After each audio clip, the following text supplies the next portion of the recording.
Assalamualaikum warahmatullahi wabarakatuh. Perkenalkan saya Sita Gusmiati dari Prodi Ilmu Pemerintahan Reguler. Di sini saya akan meresum materi perkuliahan, yaitu mata kuliah Asus Manajemen dari pertemuan awal sampai pertemuan terakhir. Baik, langsung aja masuk ke pertemuan pertama, yaitu pengenalan kontrak perkuliahan. Selanjutnya masuk pertemuan kedua,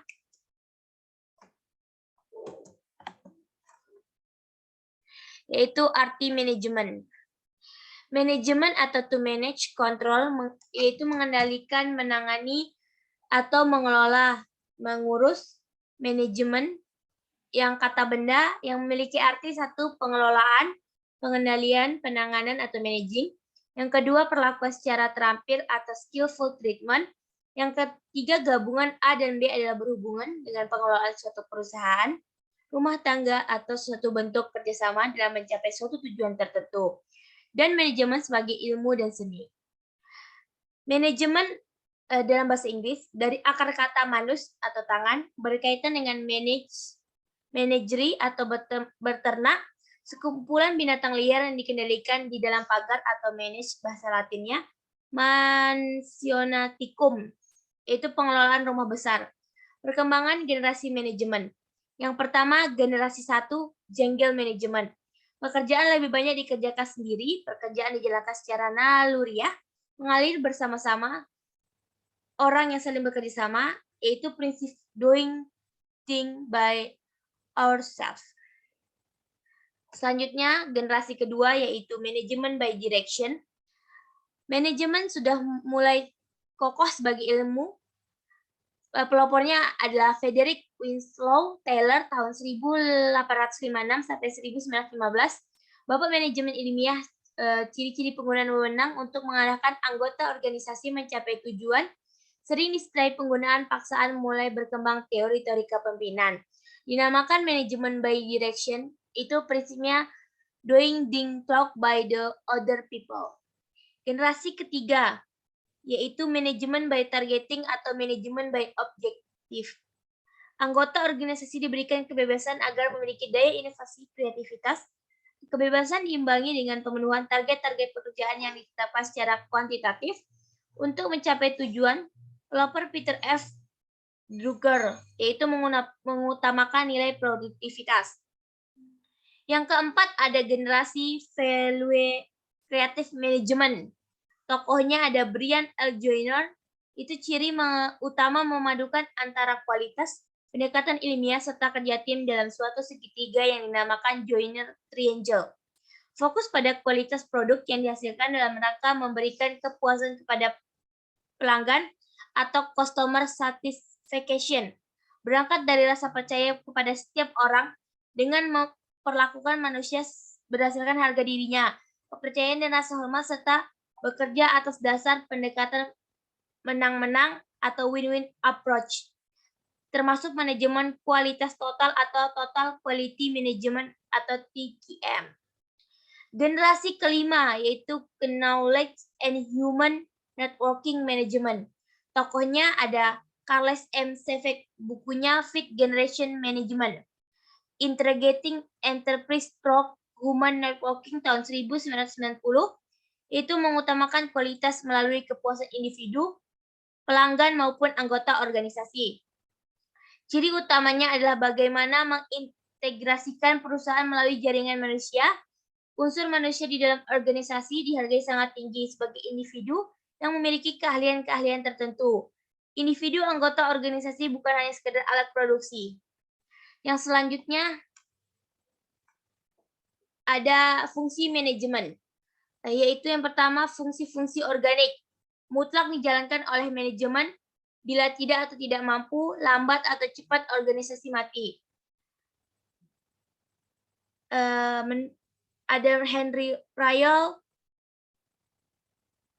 yaitu planning atau perencanaan, organizing atau pengorganisasian, commanding atau pemberian komando, controlling pengawasan. Ada Luther M. Gulick, ada planning, perencanaan, organizing, pengorganisasian, staffing, direction, coordinating, reporting, dan budgeting atau penganggaran.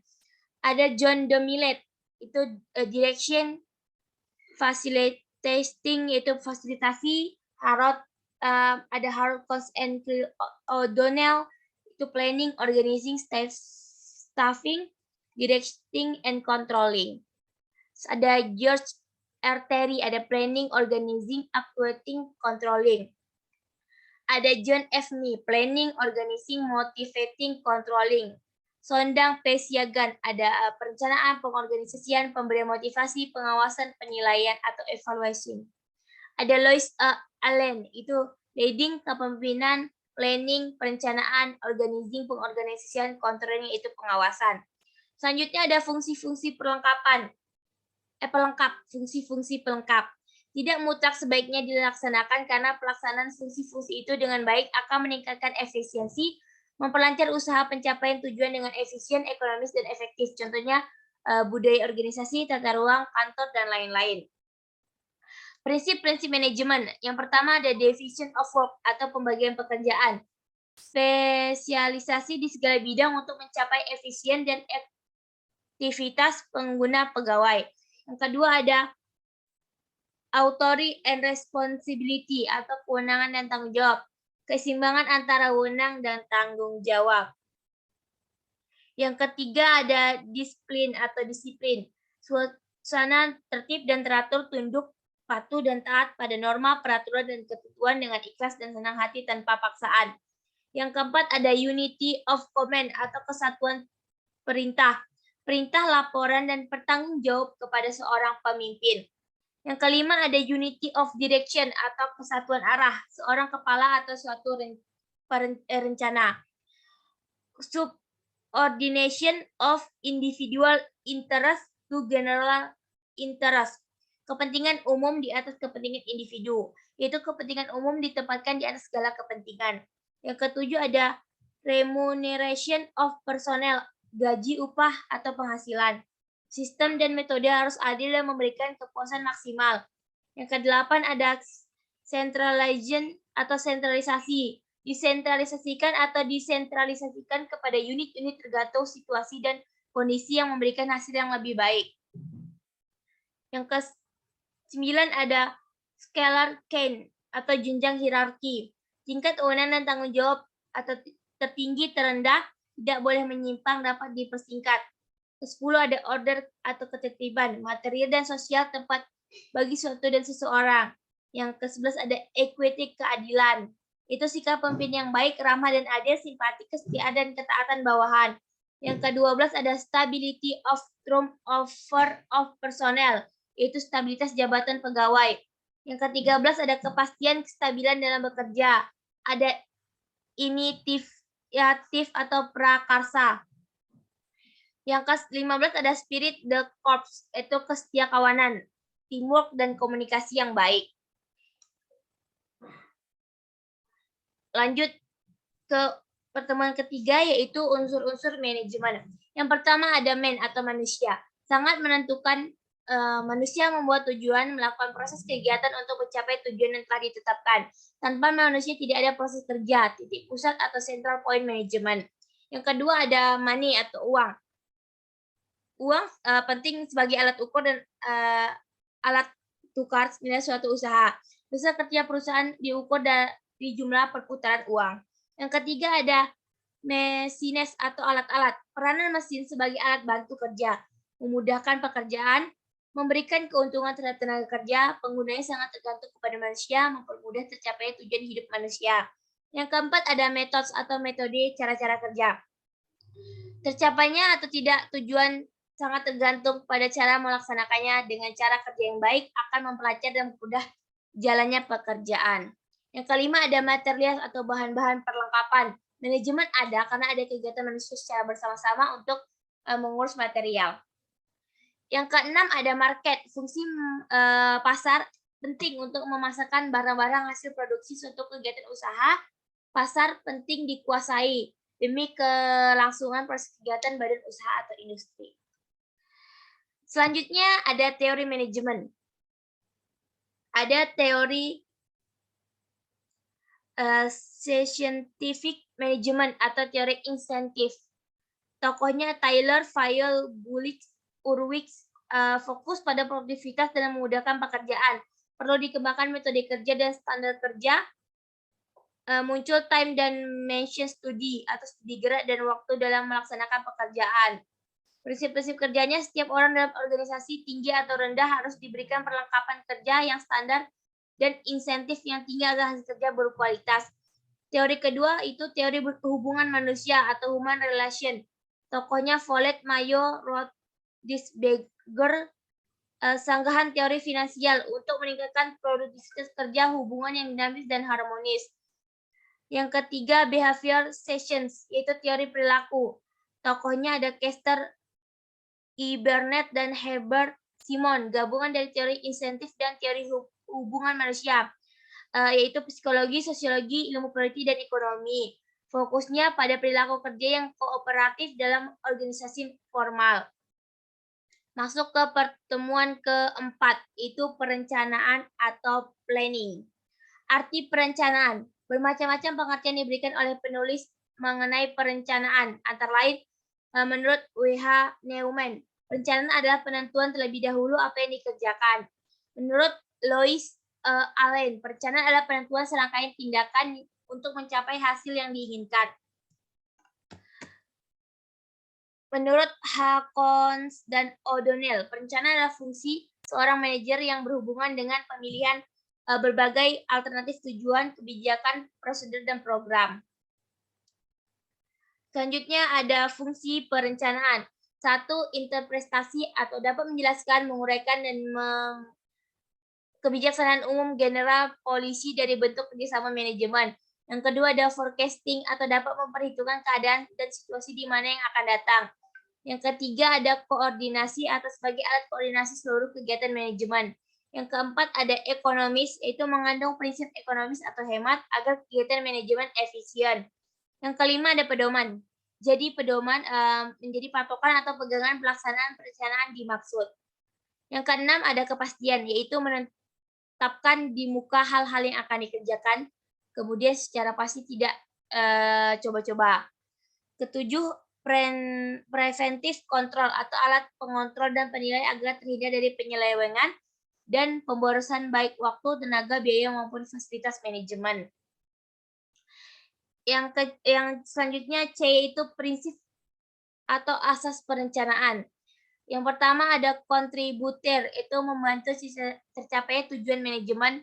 Yang kedua ada primary activity, yaitu kegiatan pertama dari seluruh kegiatan manajemen. Yang keempat ada pervasivitas, yaitu mencakupi seluruh kegiatan manajemen menyeluruh dalam setiap level. Yang keempat ada alternatif, yaitu adanya alternatif atau pilihan. Ada bahan, waktu, tenaga, biaya, dan lain sebagainya. Yang kelima ada efisiensi, yaitu nilai efisien, penghematan, dan kerapian. Yang keenam ada limiting sektor atau sektor yang urgen, terang, jelas, tegas, dan tidak bertele-tele. Yang ketujuh ada fleksibilitas atau mudah disempurnakan, diperbaiki, dan disesuaikan dengan situasi dan kondisi yang berubah-ubah. Yang kedelapan ada strategis atau punya siasat atau strategi yang agar diterima atasan, masyarakat maupun anggota untuk dilaksanakan. Selanjutnya D ada macam perencanaan. 1. Penggunaan, ada single use plans atau sekali pakai, ada repeat plans atau standing plan, yaitu berulang atau tetap. Yang kedua ada proses, policy planning, program planning, dan operational planning. Yang ketiga ada jangka waktu, yaitu long range planning, yaitu jangka waktunya 5-25 tahun. Ada intermediate planning, jangka waktunya 1-5 tahun. Ada short range planning, itu kurang dari 1 tahun. Wilayah atau tempat pelaksanaan, ada rural planning, city planning, regional planning, dan national planning. Materi kelima, selanjutnya yaitu pertemuan kelima, pengorganisasian atau organizing. Arti organisasi, James Demone, organisasi adalah bentuk dari setiap perserikatan manusia untuk mencapai tujuan bersama. Menurut George R. Terry, organisasi adalah mengalokasikan seluruh pekerjaan yang harus dilakukan antara kelompok kerja dan menetapkan wewenang relatif serta tanggung jawab masing-masing individu yang bertanggung jawab untuk setiap komponen kerja dan menyediakan lingkungan kerja yang tepat dan sesuai. Staf dosen Balai Pembinaan Administrasi UGM, organisasi adalah suatu sistem usaha kerja sama dari sekelompok orang untuk mencapai tujuan bersama. Menurut Prof. Dr. Sondang Siagian, organisasi adalah setiap bentuk persekutuan antara dua orang atau lebih yang bekerja sama untuk suatu tujuan bersama dan terikat secara formal. Dalam persekutuan mana selalu terdapat hubungan antara seseorang atau sekelompok orang yang disebut pimpinan dan seorang atau sekelompok orang lain yang disebut bawahan. Selanjutnya ada hakikat organisasi. Sebagai alat manajemen, organisasi dapat ditinjau dari sudut pandang yaitu organisasi sebagai wadah atau relatif statis, tempat di mana kegiatan-kegiatan manajemen dilaksanakan. Organisasi sebagai proses atau dinamis interaction antara orang-orang dalam organisasi formal dan informal. Yang C ada unsur organisasi, kelompok orang kerjasama tujuan bersama. D ada fungsi organisasi, itu mengatur kerja dan kerjasama yang sebaik-baiknya, mencegah keterlambatan dan kesulitan kerja, mencegah kesimpang siuran kerja, menentukan pedoman-pedoman kerja. Yang F ada prinsip organisasi, ada 12 prinsip organisasi sebagai berikut. 1. Menetapkan tujuan atau the objective. Dengan jelas dimengerti, dipahami, diterima, dijauhi setiap orang dalam melaksanakan tugas. Yang kedua ada arah kesatuan atau unity of direction. Yang ketiga ada kesatuan perintah, unity of command. Yang keempat ada keseimbangan antara wewenang dan tanggung jawab seseorang atau pelimpahan wewenang atau delegation of authority. Ada 3 jenis, yaitu pelimpahan wewenang ke bawah, pelimpahan wewenang ke horizontal, pelimpahan wewenang ke atas. Yang kelima ada pembagian tugas atau distribution of work. Yang keenam ada struktur organisasi harus disusun sederhana mungkin. Yang ketujuh pola dasar organisasi harus relatif permanen. Yang kedelapan adanya jaminan jabatan atau security of tenure. Yang kesembilan ada balas jasa yang diberikan kepada setiap orang harus setimpal dengan jasa yang diberikan. Yang kesepuluh ada penempatan orang yang sesuai dengan keahliannya, yaitu the right man in the right place on the right time. Yang ke-11 ada batas kemampuan pengawasan. Yang ke-12 ada koordinasi atau unsur-unsur koordinasi kualitas dan kuantitas waktu, penentuan atau determinasi arah dan tindakan-tindakan kerja. G. Bentuk organisasi. Yang pertama itu lini atau garis atau line organizer. Suatu bentuk organisasi di mana kepala eksekutif atau chief eksekutif dipandang sebagai sumber wewenang tunggal. Segala keputusan atau kebijakan dan tanggung jawab ada pada satu tangan. Yang kedua ada organisasi staff atau staff organization. Ada suatu organisasi yang mempunyai hubungan dengan pucuk pimpinan dan punya fungsi memberikan bantuan, baik berupa pemikiran maupun bantuan yang lain demi kelancaran tugas pimpinan dalam mencapai tujuan secara keseluruhan atau tidak mempunyai komando ke bawah atau ke daerah-daerah. Yang ketiga, organisasi lini atau garis dan staff, line and staff organization.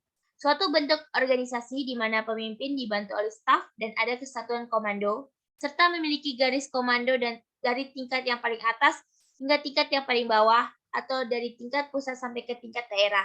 Sifat atau ciri-ciri tidak terlalu menekankan pada hierarki struktural, lebih banyak didasarkan pada sifat dan macam fungsi yang perlu dijalankan. Selanjutnya ada organisasi tipe panitia atau committed type of organization.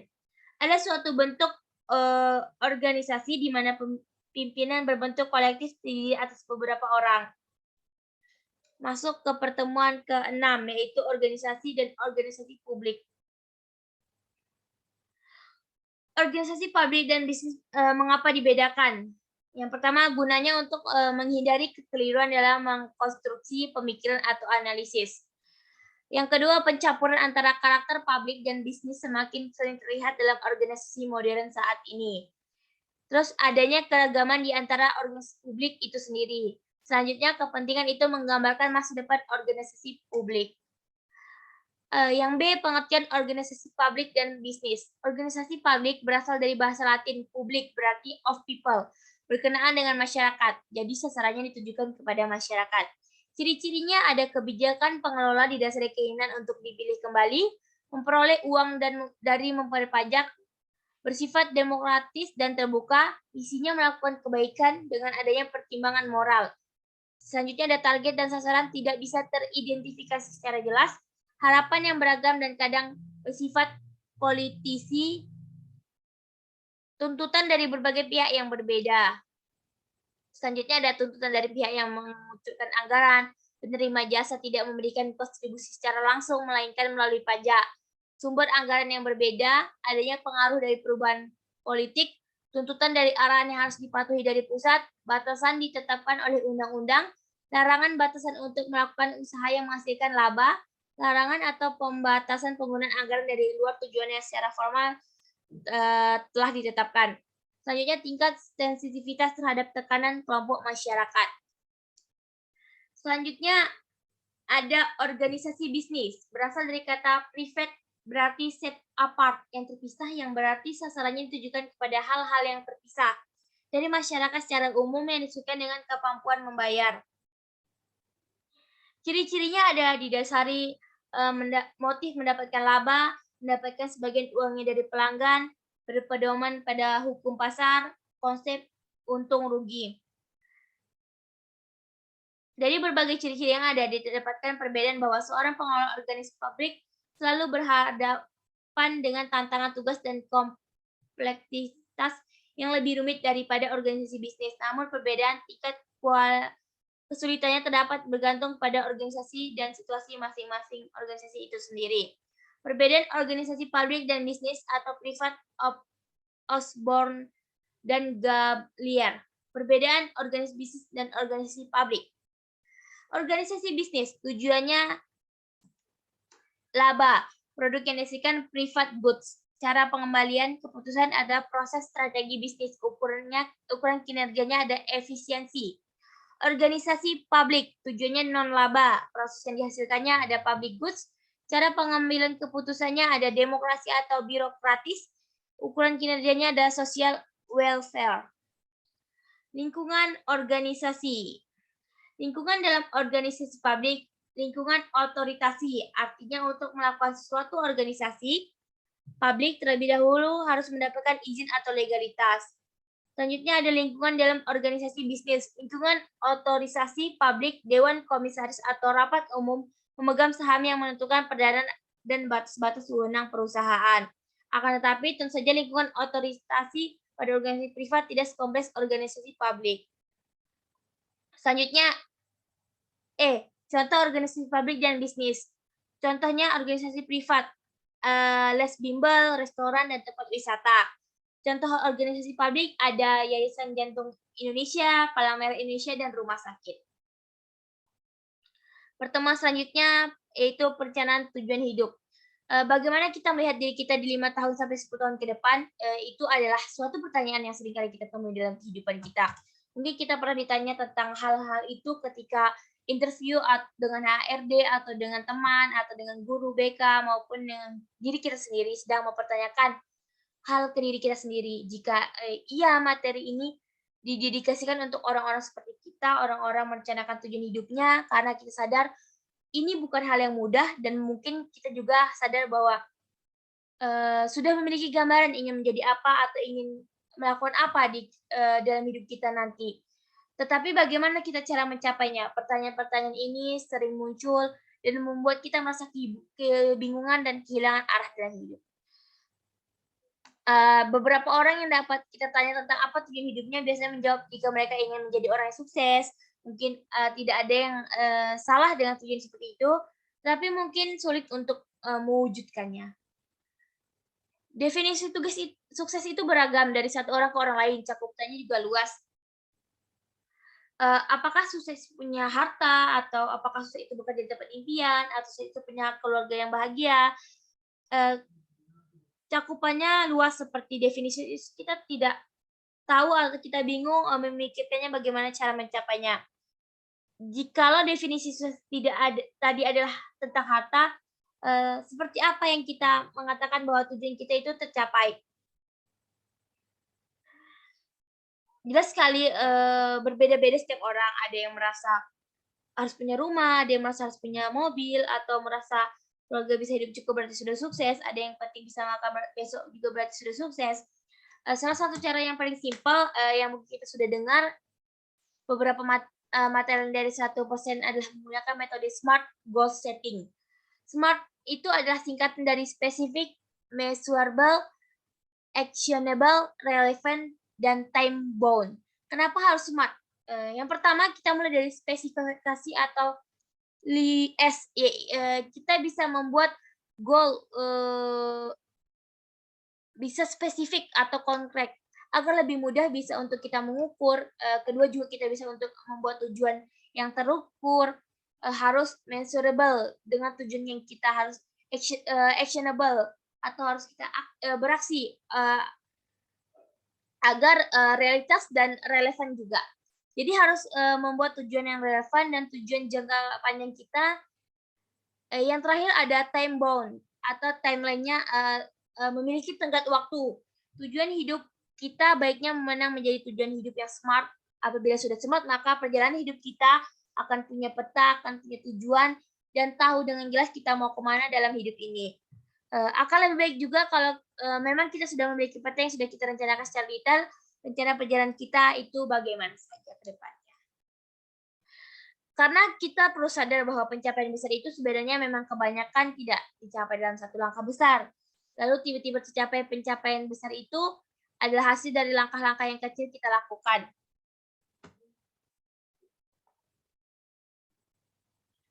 Contohnya ada startup seperti Facebook yang dulu besar-besar sekarang seperti berprogres,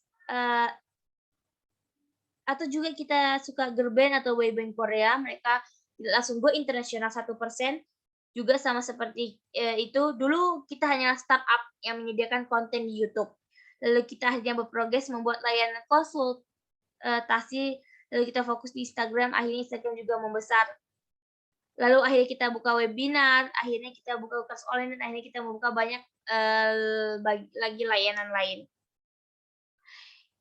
Poin yang perlu kita catat itu tadi, untuk mencapai semua ini tidak dengan satu langkah, tapi dengan langkah-langkah kecil seperti bagaimana cara kita menentukan langkah-langkah kecil yang perlu kita lakukan untuk mencapai tujuan hidup kita. Dalam konteks mencapai tujuan hidup juga sebenarnya sama, kita perlu membuat tujuan yang lebih kecil untuk mencapai tujuan besar. Yang dipakai orang-orang terkenal dan diawali dengan perusahaan besar seperti Google, untuk mencapai tujuan perusahaan mereka ini juga sebenarnya bisa kita pakai untuk metode bagaimana mencapai tujuan personal. Intinya kita sudah menentukan objektif kita, misalnya seperti cara SMART tadi. Sekarang kita perlu menentukan key result-nya, apa saja yang dibutuhkan untuk mencapainya. Kita perlu breakdown tujuan hidupnya yang besar menjadi tujuan-tujuan kecil yang relevan. Misalnya kita ingin kuliah di universitas mana, mengambil program studi apa.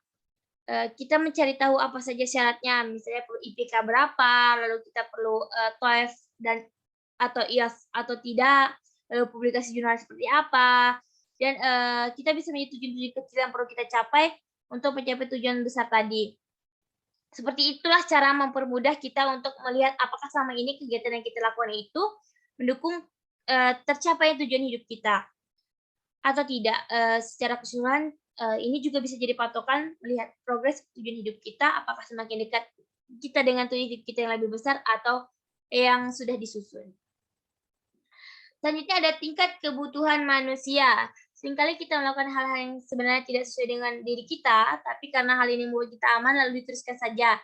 Atau merasa hidup kita tidak bermakna dan tidak merasa berkembang dalam merasa hidup begitu saja. Apakah tahu bahwa masalah yang dialami sebenarnya pernah dibahas dengan psikologi salah satu sekolah terkenal yang bernama Abraham Maslow. Lebih tepatnya di teori hierarchy of needs. Di teori inilah yang akan dibahas di sini, mulai dari artinya, fungsinya, dan bagaimana caranya mengaplikasikan dalam hidup kita. Apa itu teori hierarchy of needs? Mungkin sebelumnya membahas teorinya, kita membahas tentang pencetusnya, yaitu Abraham Maslow. Maslow adalah psikolog pendiri aliran humanistik. Dan dulu dia ingin tahu sebenarnya apa itu motivasi hidup orang-orang.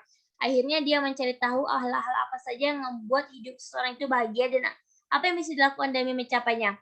Maslow menganggap ilmu psikologi bisa menjawab pertanyaan itu yang sebenarnya waktu itu mungkin belum bisa terjawab oleh Ia Plan, dan ternyata benar beberapa tahun setelah lulus kuliah, Maslow mencetuskan teori hierarchy of needs atau biasa disebut sebagai Maslow Pyramid of Needs. Teori ini digambarkan sebagai piramida. Ada 5 level kebutuhan manusia yang perlu dipenuhi agar manusia itu bisa hidup bahagia, biar sehat mental dan bisa hidup meaningful secara baik fisik maupun psikologi. Menurut Maslow ya, kebutuhan di level bawah memang sedikit banyak harus terpenuhi dahulu. Hal-hal karena bawah memang paling besar untuk bertahan hidup dan tidak 100% juga tercapai. 4 kebutuhan terbawah yang kita bahas tadi yaitu kebutuhan tubuh, keamanan, cinta, dan self-esteem. Itu masuk ke dalam kategori kebutuhan yang didorong dengan adanya rasa tidak puas, rasa bahwa kekurangan sesuatu, atau singkatnya rasa takut dan cemas. Misalnya kamu makan karena lapar dan ingin dihormati karena takut diremehkan. Ada orang-orang yang bersifat gacor dengan kondisi finansial mereka dan hanya fokus melakukan apa yang dirasa membuatnya bahagia. Tapi di sisi lain ada juga orang-orang yang terlalu materialistis serta sangat materialistis sehingga fokus pada pekerjaan, gaji, uang, dan lain sebagainya, atau mungkin mengabaikan kebahagiaan mereka. Hal yang paling mendominasi dalam hidup dan pikiran kita selama ini, banyak orang mungkin sudah punya potensi, sudah punya minat, bakat di suatu bidang tertentu. Mungkin secara tidak sadar menolak hidupnya atau tidak dilakukan karena merasa potensi untuk bisa dijadikan kerjaan atau misal takut pendapat orang lain dan sebagainya. Ketika kita sudah sadar apa yang mungkin menjadi potensi pilihan, pengalaman-pengalaman yang berkaitan, dan membuat kita merasa antusias dalam prosesnya, kita bisa mencoba untuk membiarkan pengalaman itu membawa kita pada pengalaman-pengalaman baru yang kamu rasa sesuai dengan diri kamu. Selanjutnya ada materi ke-8 yaitu kita melakukan UTS. Jadi kita tidak ada materi pertemuan, selanjutnya kita masuk ke pertemuan berikutnya yaitu penggerakan atau activating. Menurut Georges R. Terry, menempatkan semua anggota kelompok agar bekerja secara sadar untuk mencapai tujuan yang telah ditetapkan sesuai dengan perencanaan dan pola organisasi. Prof. Dr. M.R.S. Prajudi Atmosudirjo pengaktifan orang-orang sesuai dengan rencana dan pola organisasi yang ditetapkan. Menurut Prof. Dr. Haji Arifin Abdurrahman MPA, kegiatan manajemen untuk membuat orang lain suka dan dapat bekerja. Istilah pergerakan terdapat beberapa terminologi pergerakan dalam bahasa asing. Antara lain ada activating, yaitu penggerakan orang lain secara umum. Direction, yaitu penggerakan orang lain dengan memberikan petunjuk-petunjuk dan pengarahan. Ada commanding, yaitu menggerakkan orang lain dengan memberikan perintah atau komando. Dan kadang-kadang paksaan. Ada motivating, yaitu menggerakkan orang lain dengan memberikan instruksi, alasan, bimbingan, nasihat, dan koreksi. Ada staffing, yaitu menggerakkan orang lain dengan menempatkannya pada fungsi yang sesuai ataupun dengan memberikan jabatan tertentu. Ada landing, yaitu menggerakkan orang lain dengan contoh dan teladan yang baik. Selanjutnya ada teori kebutuhan. Kebutuhan adalah suatu kesenjangan atau pertentangan yang dialami antara suatu kenyataan dengan dorongan yang ada dalam diri. Teori tingkat kebutuhan atau hierarchy of needs oleh Abraham Maslow ada 5 tingkatan, yaitu 1 kebutuhan atau psikologis, kebutuhan untuk makan, minum, perlindungan fisik, napas, dan seksual. Yang kedua, kebutuhan rasa aman, kebutuhan akan perlindungan dari ancaman, bahaya, pertentangan, dan lingkungan hidup. Yang ketiga, kebutuhan untuk merasa memiliki, kebutuhan untuk diterima oleh kelompok, berafiliasi, berinteraksi, dan kebutuhan mencintai serta dicintai. Kebutuhan akan harga diri, kebutuhan untuk dihormati dan dihargai oleh orang lain, kebutuhan untuk mengaktualisasikan diri, kebutuhan untuk menggunakan kemampuan, skill, dan potensi, kebutuhan untuk mendapat dengan menemukan ide-ide, memberikan penilaian dan kriteria terhadap sesuatu. Ada teori kebutuhan manusia oleh David M. Smith, ada 3, yaitu need, of achievement, kebutuhan untuk berprestasi, yaitu kebutuhan yang merupakan koneksi dari dorongan akan tanggung jawab yang memecahkan masalah, atau need for affiliation, kebutuhan untuk berafiliasi. Itu kebutuhan untuk berafiliasi yang merupakan dorongan untuk berinteraksi dengan orang lain, berada bersama orang lain, tidak mau melakukan sesuatu yang merugikan orang lain. Teori ERG, Exchange Relate Growth oleh Afder, yaitu ada eksistensi needs. Kebutuhan ini berhubungan dengan fisik dari eksistensi pegawai seperti makanan, minum, pakaian, bernafas, gaji, keamanan kondisi kerja, dan benefits. Yang kedua, related needs, kebutuhan interpersonal, yaitu kebutuhan dalam berinteraksi dalam lingkungan kerja. Tiga, ada growth needs, kebutuhan untuk mengembangkan dan meningkatkan pribadi. Hal ini berhubungan dengan kemampuan dan berkecapakan pegawai. Selanjutnya ada teori X dan Y oleh Douglas M. Gross. Ada dua pendekatan mengenai tingkah laku dan asumsi mengenai sifat manusia, yaitu teori X berasumsi umumnya manusia tidak senang bekerja dan berusaha untuk menghindar jika mungkin. Pada umumnya manusia ini harus diawasi dengan ketat, dipaksa dan diberi hukuman dengan tujuan-tujuan organisasi. Pada umumnya manusia ini tidak mempunyai ambisi dan tidak menginginkan tanggung jawab, bahkan lebih suka diarahkan motivasi untuk seorang. Menurut teori X hanya berlaku lower needs atau kebutuhan tingkat dasar rendah. Dan yang kedua ada teori Y dengan asumsi bahwa bekerja adalah kodrat manusia, bahwa manusia itu tidak akan mengawasi mengarahkan diri sendiri untuk mencapai tujuan organisasi karena sudah ada keterikatan terhadap organisasi. Manusia akan mengawasi dirinya sendiri dan akan berprestasi jika diberikan motivasi yang baik. Selanjutnya ada teknik penggerakan, itu satu, jelaskan tujuan kepada setiap orang yang ada dalam organisasi. Yang kedua ada usahakan agar setiap orang menyadari dan memahami serta menerima baik tujuan tersebut. Yang ketiga ada jelaskan filsafat yang dianut pemimpinan organisasi dalam menjalankan kegiatan organisasi. Yang keempat ada jelaskan kebijaksanaan yang ditempuh oleh pimpinan organisasi dalam suatu pencapaian tujuan. Yang kelima ada usahakan agar setiap orang mengerti struktur organisasi. Selanjutnya ada jelaskan peranan apa yang diharapkan oleh pemimpin organisasi untuk dijalankan setiap orang. Selanjutnya ada tekanan pentingnya kerjasama dalam melaksanakan kegiatan yang diperlukan. Yang ke-8 ada perlakuan setiap bawahan sebagai manusia dengan penuh pengertian.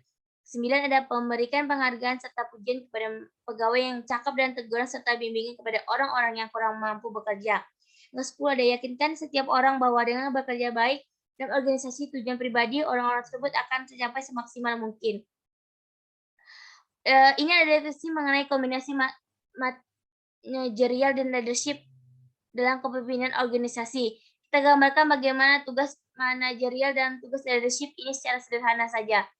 Manajerial pada dasarnya adalah mengendalikan, mendapatkan titik temu terbaik di antara faktor-faktor yang menentukan keberhasilan yang diharapkan organisasi. Sementara itu, leadership memberikan tuntunan atau contoh, bimbingan, dorongan, sehingga orang-orang yang akan dengan senang hati bergerak mencapai suatu keberhasilan yang diharapkan organisasi. Faktor-faktor penentu keberhasilan menjadi fokus utama. Manajerial adalah kualitas, waktu, uang. Jadi manajerial berupaya bagaimana mendapatkan kualitas tertinggi dalam waktu secepat mungkin dengan biaya sehemat mungkin. Tentunya ini tidak mudah, sementara itu faktor penentu keberhasilan yang menjadi fokus utama leadership adalah manusia. Di sini tugas manajer adalah mengendalikan untuk mendapatkan kualitas produk yang tinggi, waktu proses produksi yang singkat, dan biaya produksi yang rendah. Contohnya ada alat kendali yang bisa digunakan, antara lain standar produksi, jadwal produksi, anggaran, dan lain-lain. Sementara itu tugas leadership pada fungsi produksi adalah menggerakkan melalui berbagai cara, antara lain penjelasan rencana produksi, bimbingan dan pelatihan proses produksi, pemberian konsultasi, diskusi permasalahan terkait produksi, pemberian apresiasi, dan lain-lain. Contohnya ada alat penggerak yang bisa digunakan antara lain rapat atau briefing, kehadiran pemimpin, media, konsultasi, wujud apresiasi, dan lain-lain. Selanjutnya materi saja ada pengawasan atau controlling. Menurut George Terry, proses penentuan apa yang akan dicapai yaitu standar apa yang dihasilkan, yaitu pelaksanaan, menilai pelaksanaan dan bila mana perlu mengembalikan tindakan korektif sehingga pelaksanaan dapat berjalan menurut rencana yaitu sesuai dengan standar. Menurut Dr. Randes M. Manulang, suatu proses untuk menetapkan perjalanan yang sudah dilaksanakan, nilainya dan mengoreksi bila perlu dengan maksud supaya melaksanakan sesuai dengan rencana semua. Menurut Prof. Dr. Sondang P. Siagan, proses pengamatan pelaksanaan seluruh kegiatan organisasi untuk menjamin agar semua pekerjaan yang sedang dilakukan berjalan sesuai dengan rencana yang telah ditentukan sebelumnya. Sasaran pengawasan bahwa melalui pengawasan pelaksanaan tugas-tugas yang telah ditentukan, sungguh-sungguh sesuai dengan pola yang telah digariskan dalam rencana bahwa struktur serta hierarki organisasi sesuai dengan pola yang telah ditentukan dalam rencana, bahwa seseorang sungguh ditetapkan sesuai dengan bakat, keahlian, dan pendidikan serta pengalaman, dan bahwa usaha pengembangan keterampilan bawahan dilaksanakan secara berencana, kontinu, dan sistematis, bahwa penggunaan alat-alat diusahakan agar sehemat mungkin. Teknik pengawasan pada prinsipnya terdapat dua, yaitu pengawasan langsung atau direct control apabila pemimpin organisasi mengadakan sendiri pengawasan terhadap kegiatan yang sedang dijalankan. Dapat berbentuk inspeksi langsung atau on the spot observation on the spot report. Yang kedua ada pengawasan tidak langsung atau indirect control, yaitu pengawasan dari jarak jauh dilakukan melalui laporan yang disampaikan oleh para bawahan, dapat berbentuk tertulis dan lisan. Itu metode pengawasan, metode observasi langsung, metode pengamatan langsung oleh atasan atau pemimpin terhadap pelaksanaan kerja yang sedang dilakukan oleh pegawai atau petugas. Yang kedua ada metode statistik. Pengamatan dilakukan melalui data yang disusun secara statistik dan grafis. Statistik disusun dari data yang sudah diolah sehingga mudah dipahami. Yang ketiga adalah metode laporan. Pengawasan dilakukan setelah diketahui kesalahan, kekeliruan, dan penyalahgunaan dari laporan yang diterima. Selanjutnya ada fungsi pengawasan. Ada beberapa fungsi pengawasan yang baik, antara lain mencegah penyimpangan, memperbaiki kesalahan atau kelemahan, menindak penyalahgunaan atau penyelewengan, mendinamisasi organisasi dan kegiatan manajemen, mempertebal rasa tanggung jawab, mendidik pegawai atau pelaksana. Selanjutnya ada proses pengawasan. Proses pengawasan terdiri atas beberapa tindakan, antara lain menetapkan dasar atau standar pengawasan, yaitu menentukan apa yang harus dikerjakan, yang hendak dicapai, diharapkan, dituju atau dicita-citakan. Meneliti, memeriksa, dan menilai hasil yang dicapai. Selanjutnya, membandingkan hasil pelaksanaan dan dengan dasar atau standar yang telah ditetapkan. Memperbaiki penyimpangan, kesalahan, dan kelemahan dengan tindakan koreksi. Sekian meresu materi pada mata kuliah Akses Manajemen. Semoga apa yang saya sampaikan dapat berguna untuk semuanya. Terima kasih yang telah menonton dan terima kasih kepada Ibu Riau Sujarwani yang telah memberikan materi-materi Akses Manajemen agar kami dapat memahami dan mengetahui tentang manajemen. Sekian video dari saya, semoga dapat memenuhi tugas yang diberikan. Terima kasih dan sampai jumpa di selanjutnya.